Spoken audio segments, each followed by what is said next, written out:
Mr. Wright, tell us about how you felt when you found out you were going to be a dad for the first time. Well, I felt real good. My first child was my son.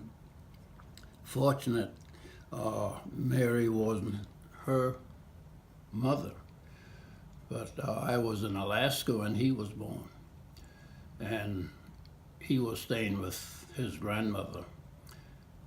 And later in life, he came to live with me, and he traveled with me. And then my other kids being born, my oldest Wanda, he was in California, and Sharon, the second, we were still in California. They're both born on Air Force Base. Okay. Wanda born at Beale Air Force Base, Sharon born at Travis Air Force Base. We stayed in California for about 8 years, and we moved to Greenville, South Carolina in 1959. There, Mary Ann was born. And we stayed in Greenville for 4 years. And then the kids started going to school. And that was probably some of the difficult time in the service, because when you make a move, normally you would leave your family at your old base because of the kids in school. And that's what happened when I left Georgia to go back to California. So I leave my kids there and then I come back and get them. How did you feel being away from them? Question what? How did you feel being away from your children? It was, I felt it was difficult because you put all that responsibility on your wife. She had to do everything. And fortunately, the longest I stayed from them at once was 1 year, then many 6 months, and many 2 and 3 months. And for some reason, things work out. We had no major disaster, no sickness or anything like that. So things work out real good. Mr. Wright, we're at a beautiful wall in your home. Tell me about your children.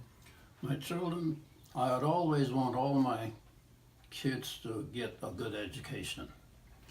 My son, the oldest, when he graduated from high school, I was in Thailand and he decided that he shouldn't go to school. Instead, he enlisted in the Air Force. Then he found out that education was the key. So he got his education in the Air Force and went on to get a commission and retired as a full colonel. My girls from high school, they went straight to college. In fact, one to graduate from high school on Okinawa. So we had to make a decision, should we keep her in Okinawa instead of college or send her back? So we decided to send her home. So she had to fly by herself. I had a friend in California. I know she was going to land there. I made an arrangement that he should meet her and make sure she get from the base to San Francisco. We know she had to stop in Atlanta, but she didn't have to change terminal. So she fly from Atlanta to Charleston. My brother-in-law picked her up and took her to Rock Hill for the school. She went there, come back after the interview, and she went back to school. So she was actually in school about 6 months before we got back to the States. Sharon, we were in Sumter, and we were able to take her to school right then. Then I retired, and Sharon and Wanda were in college. Wanda was a senior, and Mary Ann was in high school. We were in Sumter. Mary Ann had never went back to the same school but once through 10th grade. So she was going in 11th grade. So I know I had to retire. And so in 1974, we made an arrangement to build our home. I moved Mary Ann and Mary here in 1975 because the other two girls was in college. So Mary Ann could go to the same school for 11th and 12th grade. She graduated and went to College of Charleston 1 year, then went to Winthrop and graduated. What do you think of your girls now that they're young women, moms? What do you love most about them? Well, Each of them. what I like about them, they all are independent. And they use their education to their advantage. They didn't waste it. They do lots of creative things. I think Mary Ann tried to do too much at times. But She's awfully talented. but out of the three girls, one is the one that is more, like you could say, soft. You know, she's in a good profession because she liked kids, so she teach.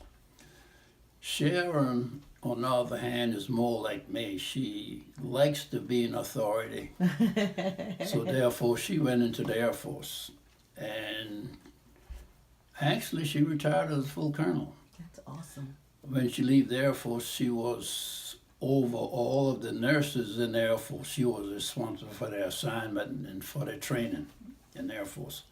One thing she did in the Air Force, since she was in the position, she requested from Congress some money to recruit nurses. That's and amazing. they grant her, I don't know how much, I think $7 million. And then she go around to these colleges and offer scholarship. That's fabulous. So right now she get many calls from kids that she got into the Air Force and they advanced. As they advance, they tell her about their promotion and things like that. That's awesome. Your kids are functioning at high levels, giving back to the community, sharing with people the lessons that you and Miss Mary instilled in them so many years ago. Is that your greatest legacy, your children and your grandchildren? Would you say that's your greatest legacy? Your children, your grandchildren, your great-grandchildren? They're blessed to have you. Yeah. They're blessed. Yeah.